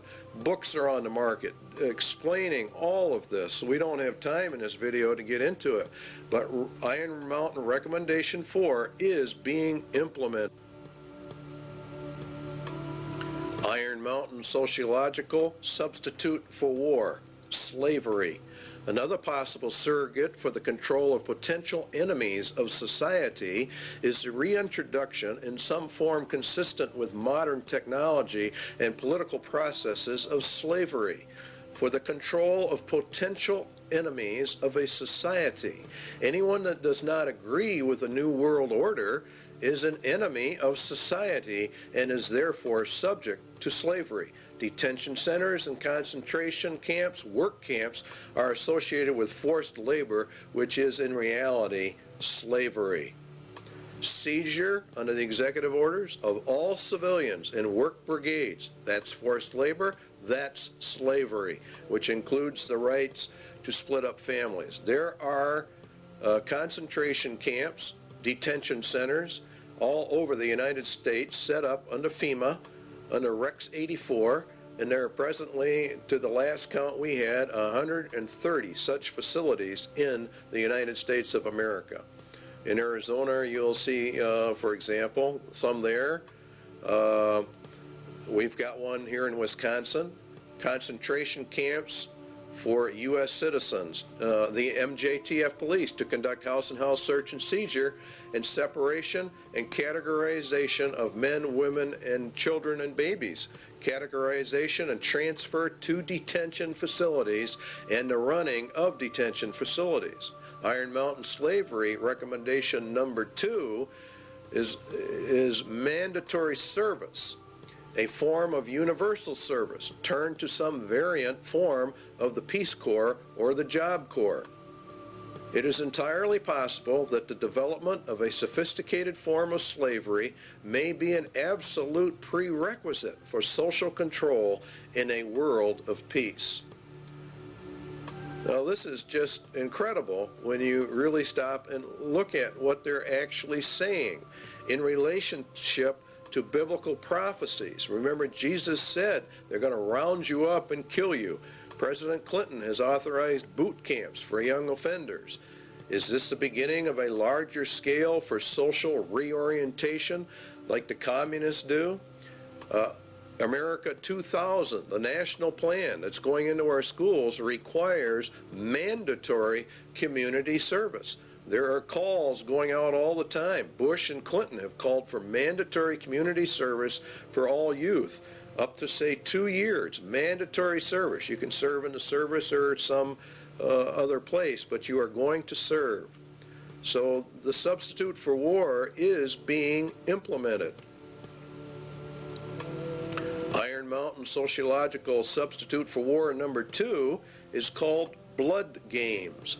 Game theorists have suggested in other contexts the development of blood games for the effective control of individual aggressive impulses. More realistically, such a ritual might be socialized in the manner of the Spanish Inquisition and the less formal witch trials of other periods for the purposes of social purification, state security, or other rationale both acceptable and credible to post-war societies.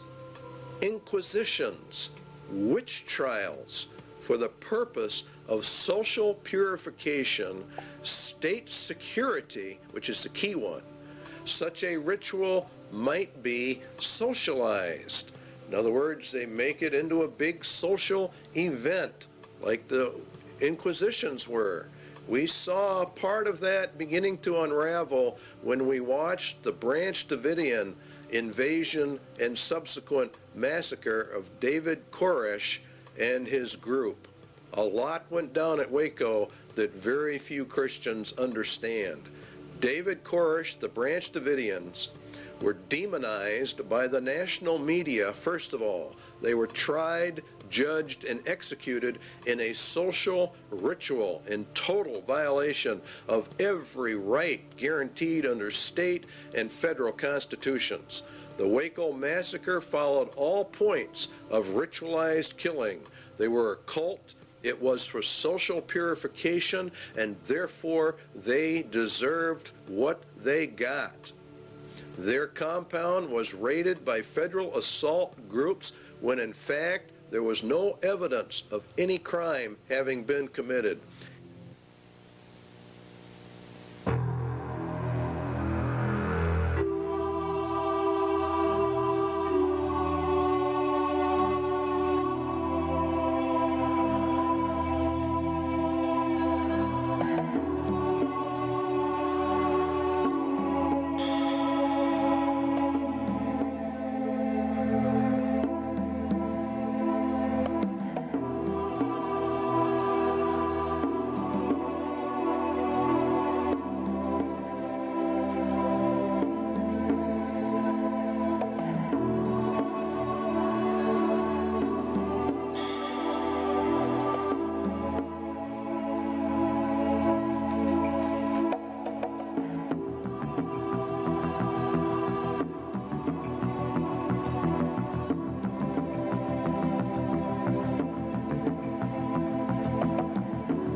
Yesterday's action ended in a horrible human tragedy. Mr. Koresh's response to the demands for his surrender by federal agents was to destroy himself and murder the children who were his captives, as well as all the other people who were there who did not survive. He killed those he controlled, and he bears ultimate responsibility for the carnage that ensued.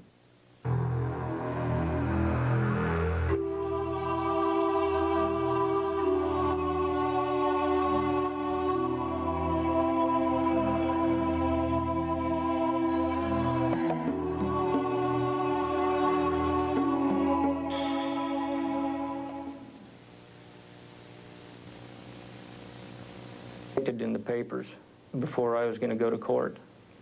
They called me the white supremacist and all that.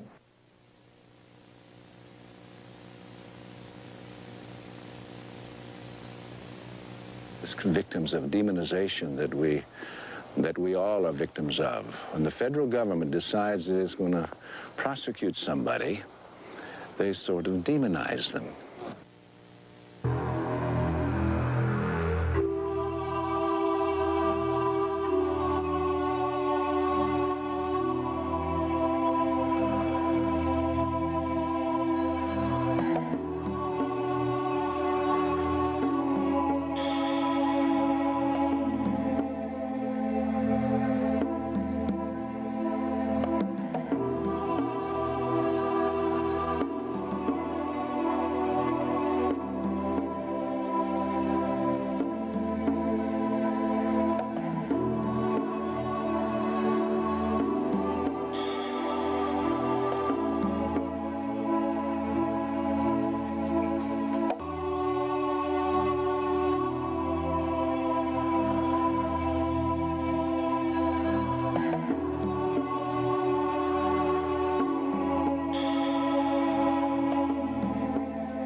To ring out. Do you want to give your federal agents that leeway to just say when they kill American citizens that things just They just went wrong. We just have a mother here dead. We have a little boy dead, and just things went wrong.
During the Weaver trial, it was admitted by federal agents that they had been ordered to kill the Weavers regardless of any threat family members posed to government personnel. Now I want you to think about how serious that is. What was the charge against Vicki Weaver? What crime against the state had she committed that warranted her execution by the federal government? Indeed, she was not charged with any crime whatsoever, yet the U.S. government ordered her shot on sight, a virtual killing. It was murder in the first degree.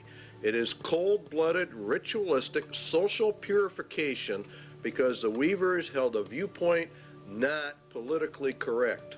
The Weaver case, along with the Branch Davidians, proves we are in the middle of the final battle for the Constitution of the United States. There are many, many enemies within America that want to get rid of our Constitution and destroy our rights. The war has now shifted from a paper and legal war to an overt shooting war, and we feel it's going to get far worse. They came against this thing to see what the reaction of the American people would be, and they found out that the American people cheered them on. So we are ready for a complete takeover. Spotlight put out a small publication on FEMA in case of emergency. Executive orders, Blueprint for Dictatorship, also is one of their publications. Now, an executive order is issued by the President of the United States. It does not go through the Senate or the Congress. He merely issues it. It's put in a Federal Register, and within 30 days it has full effect of law, and nobody passes upon it. Now, that's fine, and he has some rights to do that, but not contrary to the Constitution of the United States.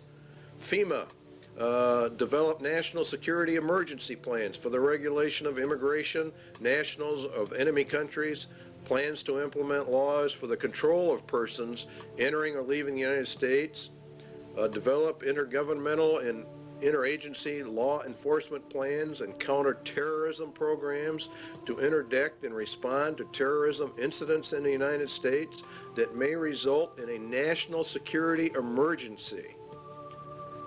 To interdict and respond to terrorism incidents in the United States. Now, this is a key that they're beginning to use.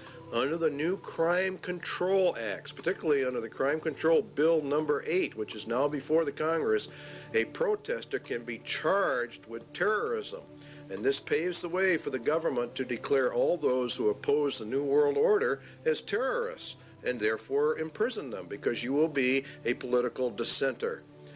To develop law enforcement plans to respond to civil disturbances. These people know perfectly well there's going to be major disturbance when this thing finally comes in. So they want all bases covered by law. So that's their rationale. They will legally be able to do this. You don't think it's going to happen. This is exactly the executive order issued by George Bush to quell the Los Angeles riots. L.A. went under martial law. Very few people understand what that means, but it means, in essence, that the Constitution in Los Angeles was totally suspended. And it says in there that units and members of the armed forces of the United States and federal law enforcement officers will be used to suppress the violence. In other words, they're federalizing everything, and that's what happens under martial law, and to restore law and orders. They can also call up members of the National Guard. That's a key point. They're militarizing the nation. They're putting it under military law. If Americans do not want the New World Order and they resist, America will go under immediate martial law rather than through the staged program into a martial law system, which is what the UN is. Also included to coordinate all federal agencies assisting in the suppression of violence and the administration of justice. Martial law suspends the Constitution of the United States. The UN is to be brought up to full power, and it will rule through martial law via a three-tier military martial law system. The first one we're going to actually look at is called FinCEN, and FinCEN, from the data we can get, it's not only a financial controlling sector, but it has to do with other things. Their equipment is black, and there are reports of a multitude of black helicopters all over the United States. We get calls on it virtually every day from someone who's just had them flying over the house. The FAA says that the black paint schemes are used on helicopters by the Drug Enforcement Agency and the U.S. Army Special Operations.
Here is a map of FinCEN locations in the United States, and these are confirmed, they claim. We have not been able to verify it. We're bringing this to you strictly unverified for troop deployment locations in the United States of America. There's been a fairly consistent reporting in Montana of UN combat groups. They are in reality the top tier in the UN system, and entrance to the U.S. was by presidential executive order 11-1190 signed by President Bush. And there are many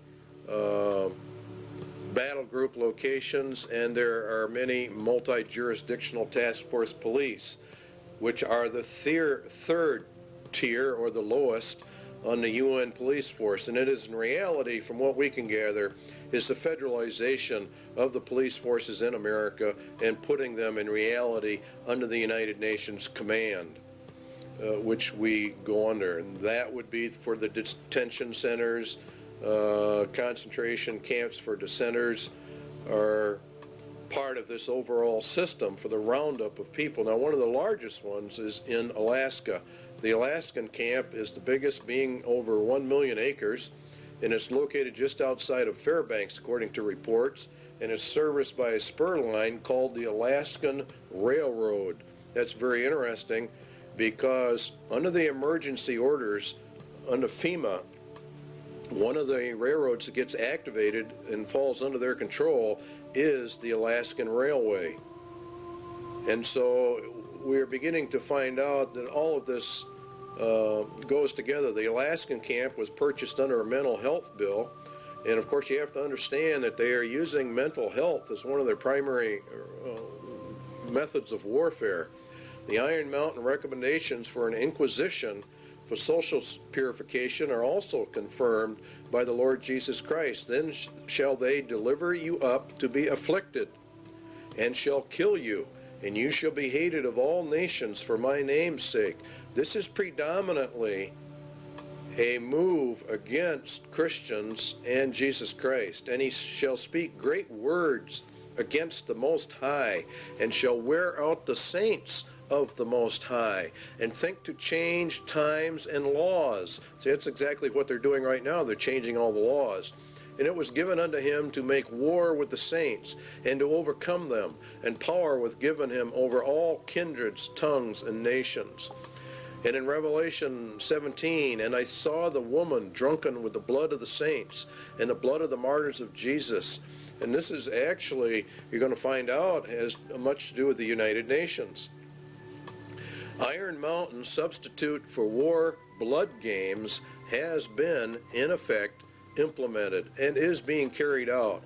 Ecological, considering the shortcomings of war as a mechanism of selective population control, it might appear that devising substitutes for this function should be comparatively simple.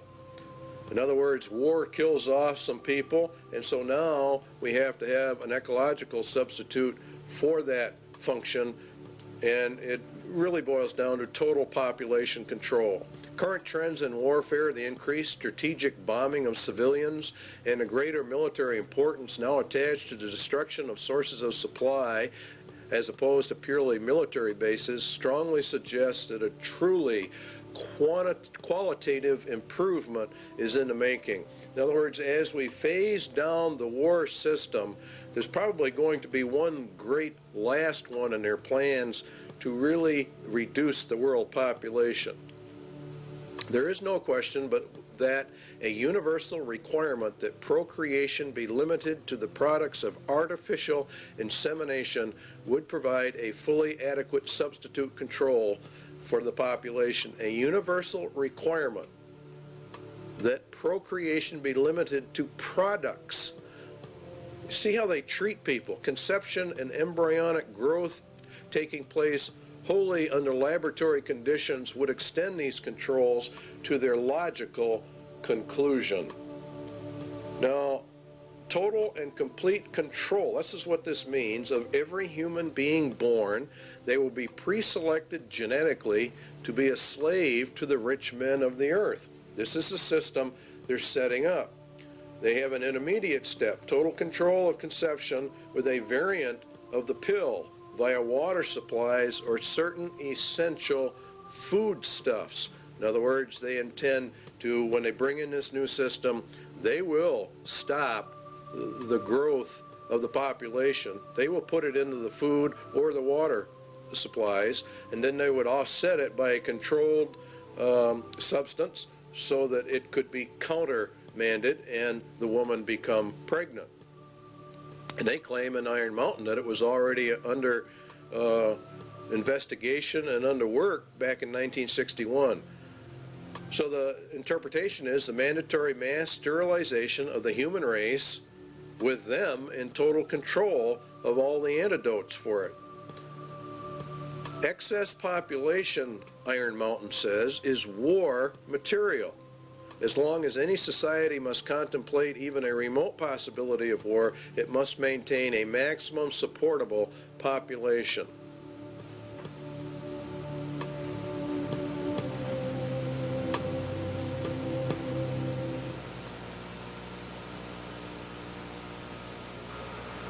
When the auditor finally gets his hands into the balance sheet.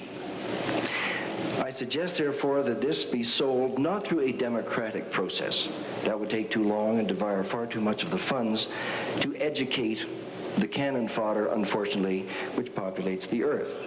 We have to take almost an elitist program that we can see beyond our swollen bellies and look to the future in time frames and in results which are not easily understood or which can be, with intellectual honesty, be reduced down to some kind of simplistic definition.